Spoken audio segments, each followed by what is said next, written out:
आगे स्टार्ट करते हैं, जो यूपीपीसीएल में क्वेश्चंस आए हैं उनको आगे स्टार्ट करते हैं। अगला क्वेश्चन है, क्या क्वेश्चन दे रहा है कि 240 वोल्ट की आपूर्ति प्राप्त करने वाले लैंप द्वारा खपत बिजली की परिकलन कीजिए। मतलब आपको पावर निकालनी है, ठीक है।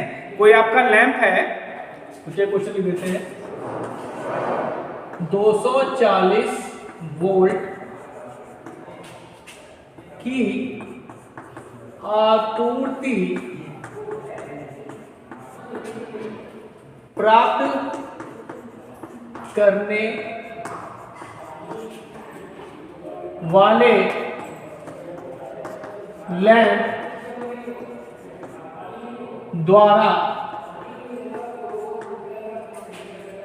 खपत बिजली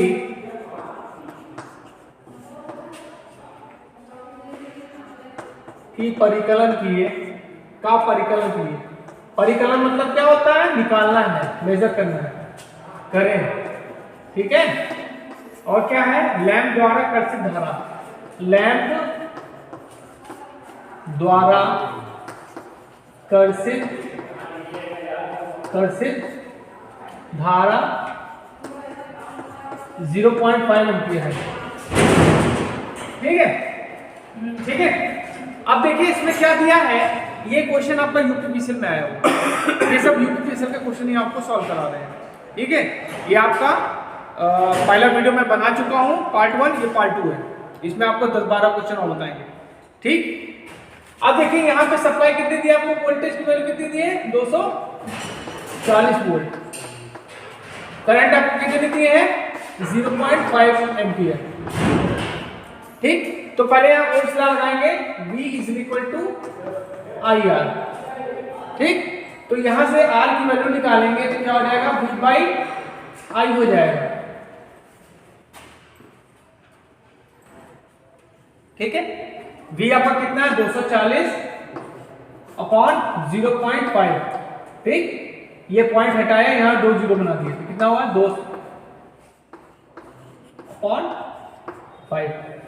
क्लियर है। अब पावर इज इक्वल टू क्या होता है, V²/R होता है ना। V की वैल्यू कितनी है, 240 गुणे 240/R, R की वैल्यू ये है, तो ये आपका यहां पे आ जाएगा और 5 आपका यहां चला जाएगा, ठीक है। तो एक जीरो ये कैंसिल हो गया और 240 से इसको काट दीजिए, ठीक है। तो इसको करेंगे तो आपका आ जाएगा 24 गुणे 5, मतलब 120। कितना पावर आ गई आपका, 120 वाट, ठीक है। जो उसमें ऑप्शंस दिया है बच्चों, 120 वाट बिल्कुल आंसर सही है, ठीक है। समझ में आया, ये क्वेश्चन समझ में आया। इसी तरह क्वेश्चन आपको यूपीपीसीएल में पूछा जाता है, ठीक है। चलिए अगला क्वेश्चन देखते हैं। अगला क्वेश्चन जो दिया है, आ रहा है, कह रहा है कि गीजर के आउटर केसिंग,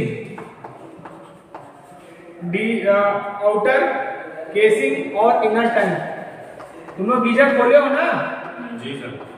तो इसका आंसर बताओ। इनर टैंक के बीच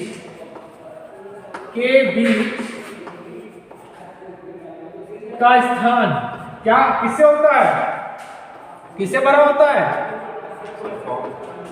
हैं? से भरा होता है।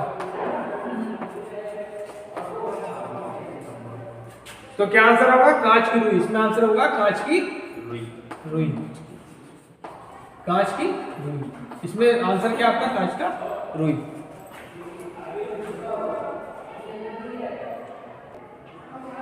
चलिए अगला क्वेश्चन देखते हैं, ठीक समझ में आइए।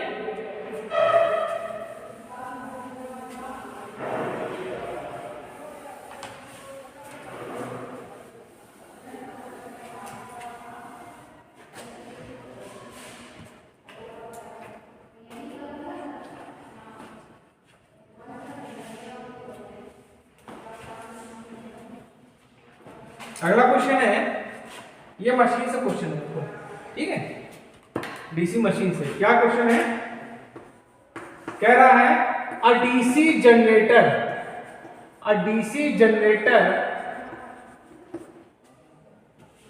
DC machine, सॉरी क्या लिखा है, a DC machine, a DC machine with two layer, with two layer, मतलब लेयर में कितनी है, दो है, ठीक है। Lap binding, lap binding, lap binding has 20 commutator segments, commutator segments कितने हैं, कम्यूटेटर सेगमेंट्स कितने हैं, 20 हैं, ठीक। कम्यूटेटर देखा है ना, उसमें सेगमेंट्स होते हैं, उसमें कितने हैं, 20 सेगमेंट्स हैं। Find the total, find the total, find the total number of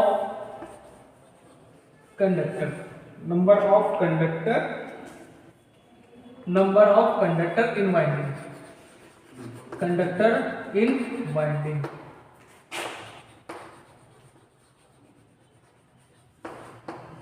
ठीक है, तो कंडक्टर क्या होता है, हमें टोटल कंडक्टर निकालने हैं, ठीक है।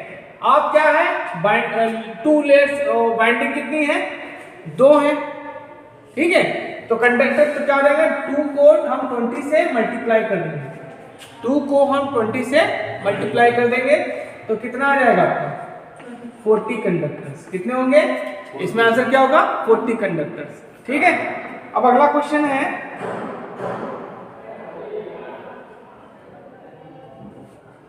जूल के नियम के अनुसार, ठीक है, ये क्वेश्चन अगला हो गया। अब अगला क्वेश्चन क्या दिया इन्होंने, जूल के नियम के अनुसार, जूल के नियम के अनुसार। चौथा क्वेश्चन देखते हैं, कह रहा है जूल के नियम के अनुसार, जूल का नियम किसको याद है, सुमित खड़े हो, बताओ। तापन तत्व, तापन तत्व मतलब क्या हुआ, कंडक्टर, तापन तत्व मतलब क्या हुआ, कंडक्टर, तो खड़े हो, द्वारा, तापन तत्व द्वारा उत्पन्न ऊष्मा, किसी को नहीं आता होगा, एच की गणना, एच की गणना करने का सूत्र क्या है, करने का सूत्र, ठीक। यदि यदि यदि आर तत्व का प्रतिरोध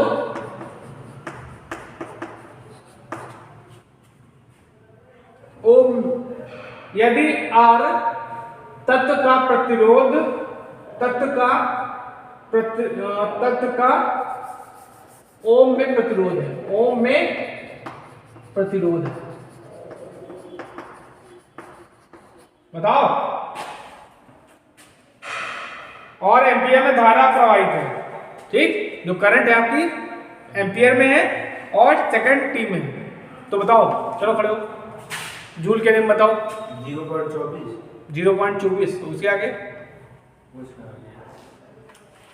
0.24, गुड, वेरी गुड, बैठ जाओ।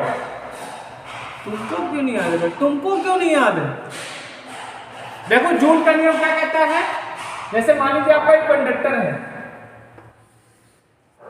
ठीक, इसमें जब करंट फ्लो करेंगे, करंट फ्लो कराइट, तो इसमें इलेक्ट्रॉन्स क्या होंगे, मूव करेंगे, मूव करेंगे तो क्या होगी, एनर्जी इंड्यूस, एनर्जी उत्पन्न होगी, ऊष्मा उत्पन्न होगी। जो ऊष्मा उत्पन्न होती है उसको हम लोग बोलते हैं क्या, एच, क्या बोलते हैं, एच। ये किसके डायरेक्टली प्रोपोर्शनल होती है, आर स्क्वायर के।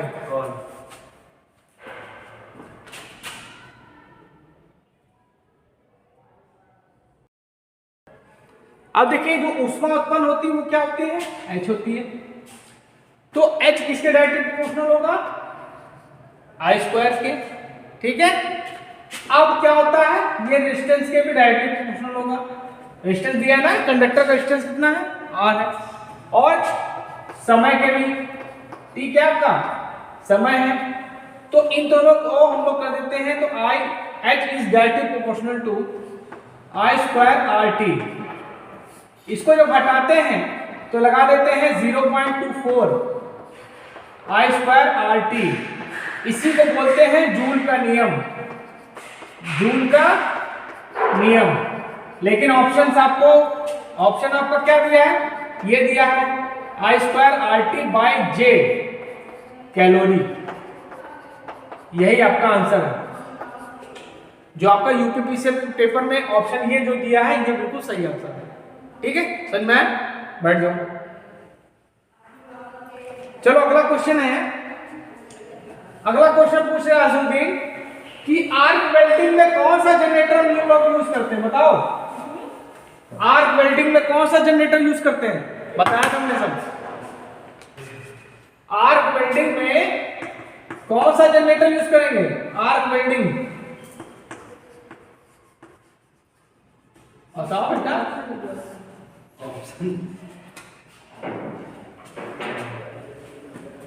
ले आर्क वेल्डिंग में कौन सा जनरेटर यूज करते हैं, गौरव। आर्क वेल्डिंग में कौन सा जनरेटर यूज करते हैं, तब पढ़ाया हमने, तुम लोग भूल गए।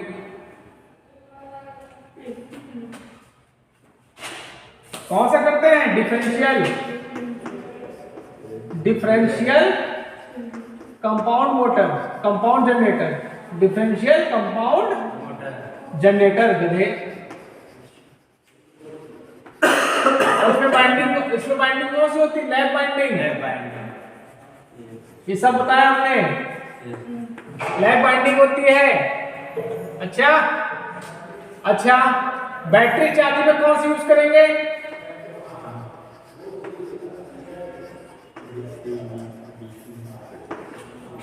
बताओ, सब भूल गए। दो शंट जनरेटर,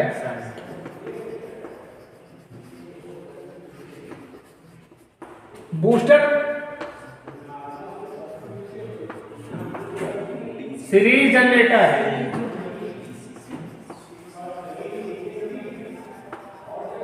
एलिवेटर्स में अंदर लिफ्ट, कॉमुलेटिव। सब पढ़ाया हमने, भूल गए तुम लोग, गधे हो ना। Cumulative compound generator.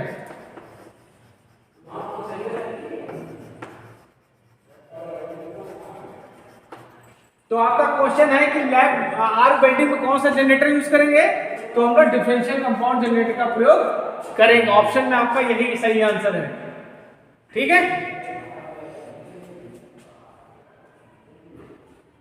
अगला क्वेश्चन है कि कौन सी ऐसी मोटर है जो एसी और डीसी दोनों पे चलती है। लिखा है question, which motor can run on AC and DC. कौन सी होगी, शंट नहीं होगी, तुमको पढ़ाया नहीं हमने, तो बताओ कैसे। वो होती है यूनिवर्सल मोटर। क्या होती है, इसको बोलते हैं यूनिवर्सल मोटर। क्या बोलते हैं, यूनिवर्सल मोटर। Universal motor. अभी ये सिंगल फेज मोटर तुम लोग को पढ़ाया नहीं है, पढ़ाएंगे। ठीक है, यूनिवर्सल मोटर जो होती है, ठीक है, वो क्या करती है, एसी और डीसी दोनों पे वर्क करती है। ठीक है, चलो अगला क्वेश्चन है।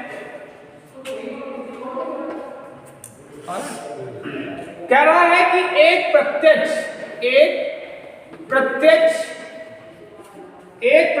प्रकार की परावर्तक प्रणाली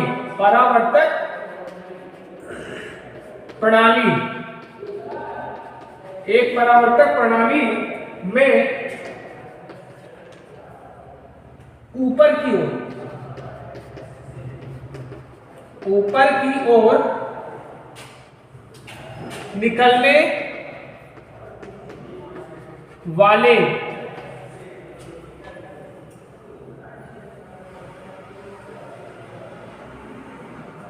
वाले प्रकाश का परास कितना होता है? प्रकाश का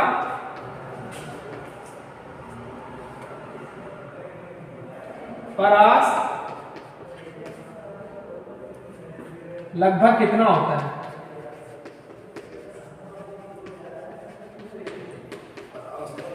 बताओ कितना होगा? डायरेक्ट में तो 90% जाता है, इनडायरेक्ट में क्या आता है? 10%। भूल गए? सब भूल गए तुम लोग। इसमें आंसर होगा 0% से लेकर 10%। ठीक है?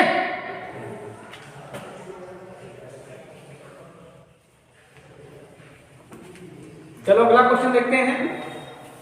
एक क्वेश्चन सब दिमाग में बैठा लो, एक क्वेश्चन आपके यूपीएससी में आए हुए हैं ज्यादा दूर, मतलब ये सब आपके बुक का ही है और सब मैंने पढ़ाया है तुमको।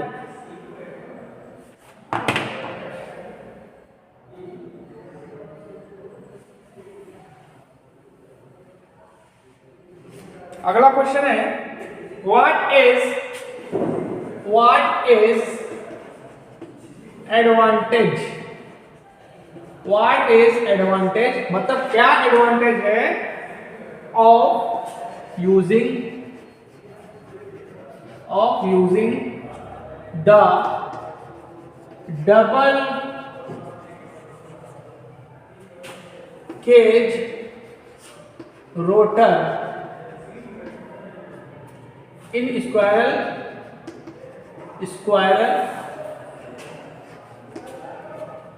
Cage motor? क्या है, क्या एडवांटेज है इस रोटर का? क्या एडवांटेज है डबल केज? इसका एडवांटेज ये है कि इंक्रीज कर देता है स्टार्टिंग टार्क। स्टार्टिंग टार्क क्या करता है? इंक्रीज करता है। तो क्या हो जाएगा इसमें? आंसर क्या होगा? Increase the starting torque. Increase the starting torque. Clear है? ठीक है। और इसमें स्टार्टर कौन सा यूज करेंगे? अजुद्दीन चलो खड़े हो, इंडक्शन मोटर पूरा पढ़ा चुके हैं ना, तो बताओ स्टार्टर कौन सा यूज करेंगे स्क्वायरल केज में? हाँ 3 फेज इंडक्शन मोटर में।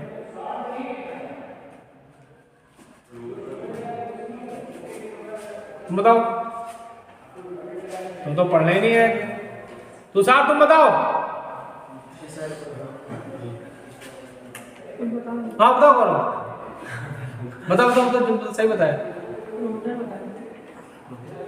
रोटर कहाँ यूज कर लेंगे स्टार्टर में? कौन सा स्टार्टर? देखो हमने कई स्टार्टर बताए आपको।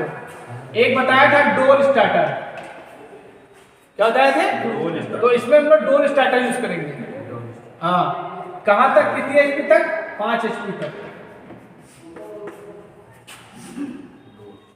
उसके बाद आता आपका स्टार डेल्टा।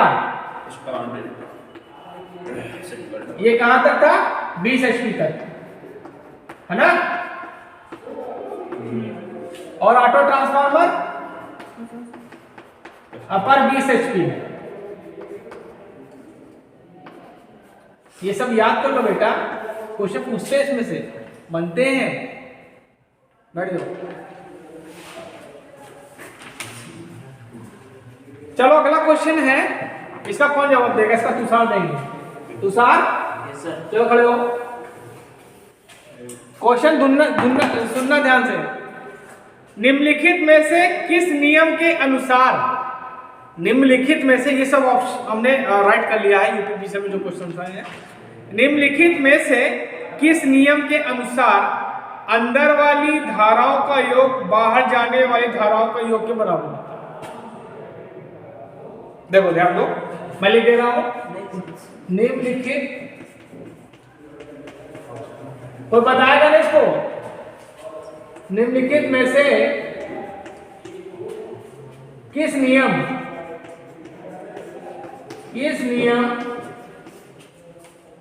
के अनुसार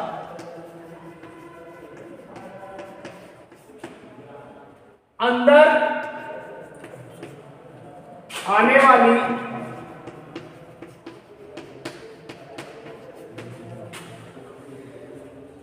अंदर आने वाली धाराओं का योग बाहर जाने वाली धाराओं के योग के बराबर होता है, के योग फल के बराबर होता है। इसको नहीं पता तो मार खाओगे। बताओ कौन सा नियम है? ऑप्शन नहीं देंगे। गौरव कौन सा नियम है ये? आजरुद्दीन सब भूल गए फर्स्ट ईयर का। ये तो 70 नंबर पाए तब भी नहीं बता पा रहे। चलो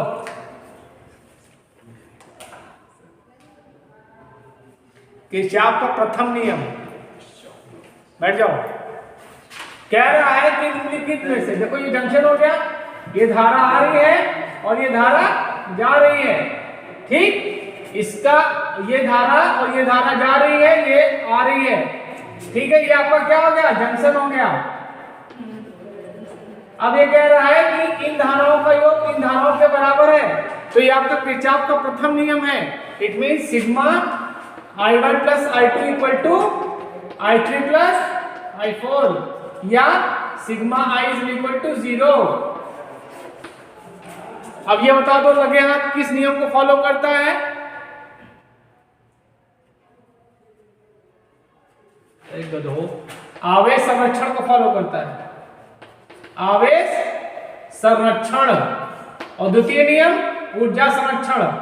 सब पढ़ाया है, सब भूल गए गधो, सब पढ़ाया हमने, सब भूल जाओ। बहुत अच्छी बात है।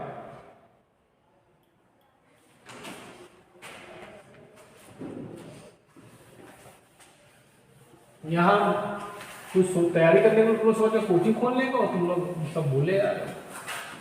ऐसे कोचिंग पढ़ाएंगे तो सब भूलते रहना, ठीक ठीक है। अब पूछ रहा है कि विच ऑफ द फॉलोइंग, अगला क्वेश्चन है which of the following, which of the following, क्या है? which of the following wiring system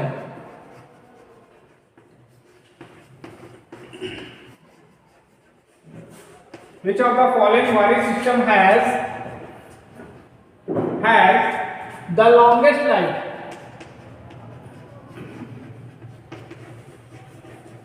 कह रहा है कि कौन सी ऐसी वायरिंग है जिसका जीवन काल ज्यादा होता है, सबसे ज्यादा होता है। कौन सी होती वायरिंग? कंड्यूट वायरिंग सुने हो? तुम तो काम किए हो ना? हाँ सर। काम किए हो ना? सुने हैं सर, कंड्यूट वायरिंग। तो बता नहीं पा रहे हो? Metal conduit wiring. इसमें आंसर क्या होगा? Metal conduit wiring. चलो अच्छा, वायरिंग हमेशा सीरीज में करते हैं पैरेलल में? पैरेलल। वाह। अब पूछे अगला क्वेश्चन, व्हाट इज, देखो अगला question, what is meant by pull out torque? Pull out torque in synchronous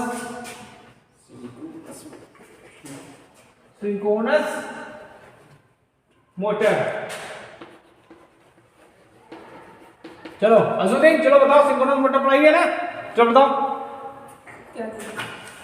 pull out torque बताओ।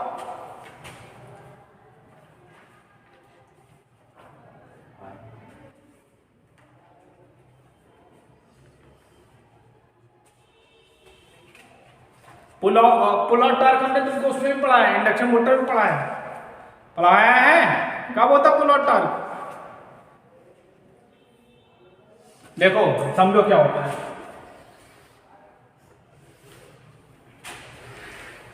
ये कुछ कैरेक्टरिस्टिक याद आया? ये जो टार्क होता है मैक्सिमम, इसी को बोलते हैं पुल आउट टॉर्क। क्या बोलते हैं? Pull out torque. Maximum condition पे जब टॉर्क वैल्यू आ जाए, ये कंडीशन क्या होती है? जब R2 की वैल्यू SX2 के बराबर होती है। इस टॉर्क को क्या बोलते हैं? पुल आउट टॉर्क या मैक्सिमम टॉर्क, ठीक है, या maximum running torque. Induction motor में तुमको पढ़ाया है। ऐसे ही आपका सिंक्रोनस मोटर में भी होता है। सिंक्रोनस मोटर मतलब वो टॉर्क जिस पे आपका सिंक्रोनस मोटर स्टार्ट हो जाए, ठीक है। तो इसमें आंसर क्या होगा? द मैक्सिमम, ऑप्शंस क्या होगा इसमें सही? Maximum torque that the motor can develop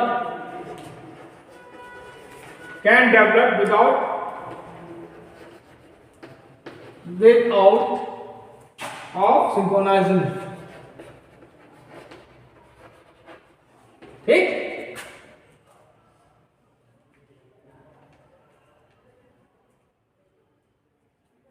अब अगला क्वेश्चन पूछ रहा है, थर्ड क्वेश्चन देखो, कह रहा है कि which of the following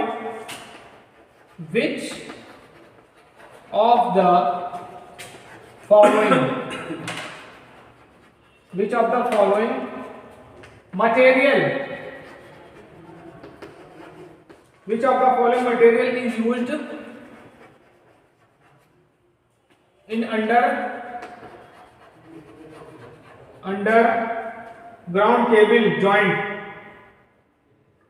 ground cable joint as a hot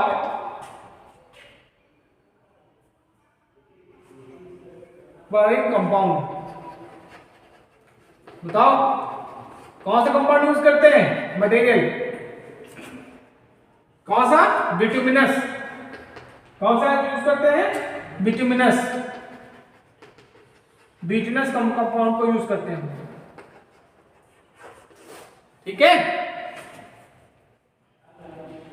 चलो अगला क्वेश्चन, इतना क्वेश्चन सुनना है। अब अगला क्वेश्चन जो बताते हैं, चलो तुम लोग वैल्यू निकाल के दिखाओ।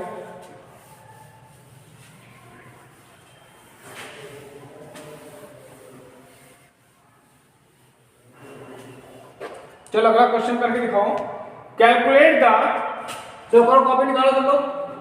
Calculate the percentage slip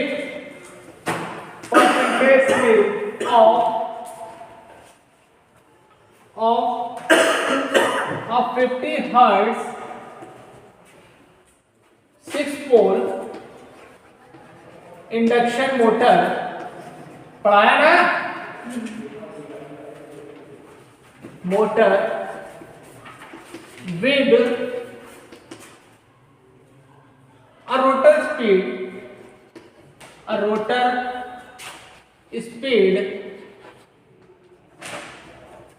of 960 RPM।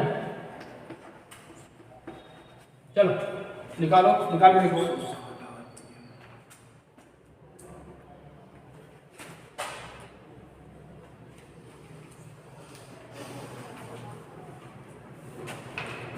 सिर्फ परसेंट निकालना है।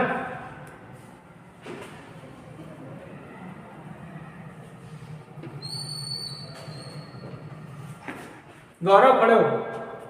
अगर आपके पोल 2 हैं तो सिंक्रोनस स्पीड कितनी होगी? सब बताया हमने। पोल अगर 4 हैं तो क्या होगी सिंक्रोनस स्पीड? अगर पोल 6 हैं तो क्या होगी स्पीड? अगर पोल 8 हैं तो क्या होगी स्पीड?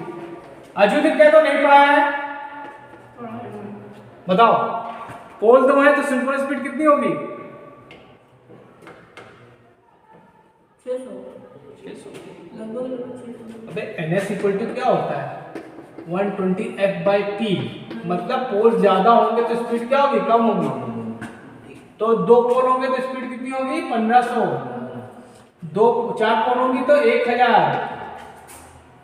नहीं रुक जाओ। 150 50 हम पोल कितने हैं? 4 4 3 पता 4 3 15